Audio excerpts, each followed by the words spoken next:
Hi, Kevin from the Awareness.website, and here we are again with another video series from Classroom Classics 3. This week we were working on whip to one side and the little transition move in getting to raise hand, step up. So we got a couple of details on those two moves for you. So hang in there and we'll be right back.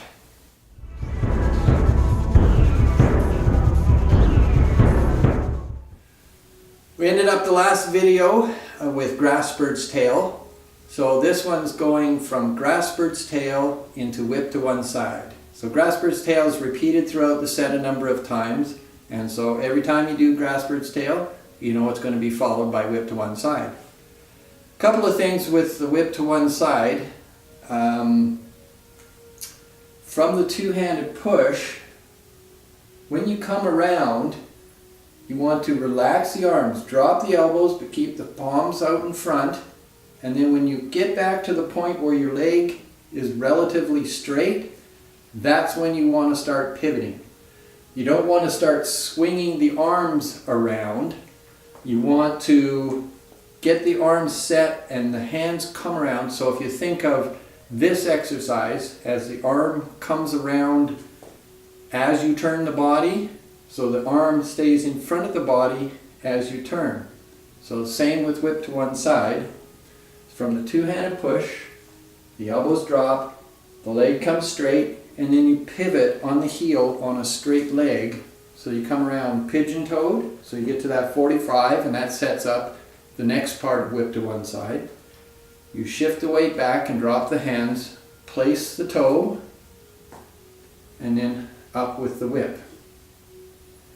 So this is a half step, so you want this foot just slightly ahead of the other one and set up just like a Toyu. So your back foot's a 45, this foot is on a straight line or on the opposite side of a straight line, and no weight. So the heel is just slightly up. You don't want it way up in the air, it's just slightly lifted off the ground and the toe is touching, so all your weight's in your right leg.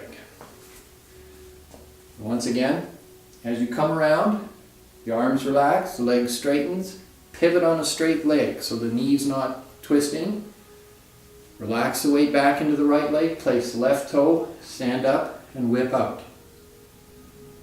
So the next part is going into the second part of whip to one side.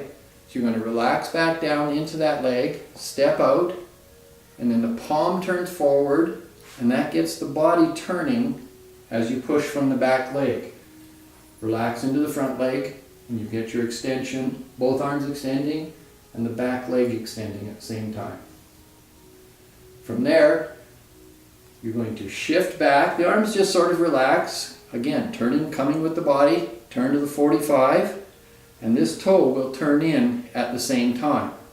So don't do what I just did, shift back and then flip the toe around.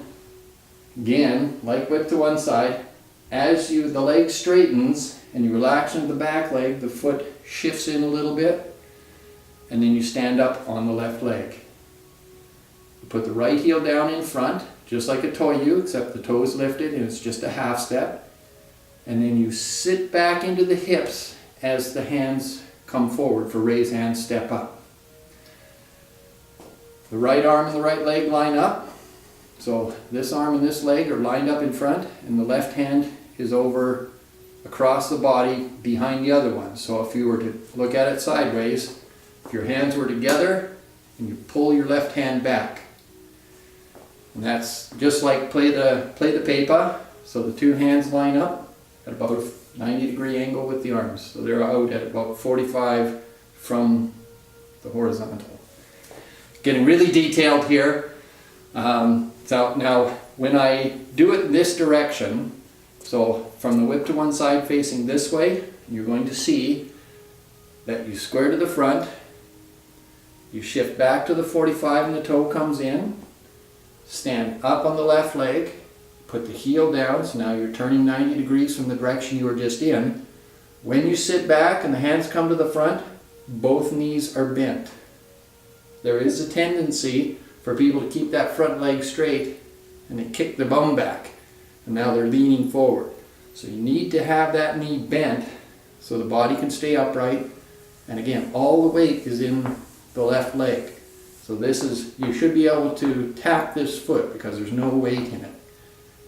And then that sets up for this 45 going into the next move. But that's next week's videos. And just to let you know, right now, if you're watching this and it's Sunday and Shelly's got this video out on time, I'm in New Brunswick.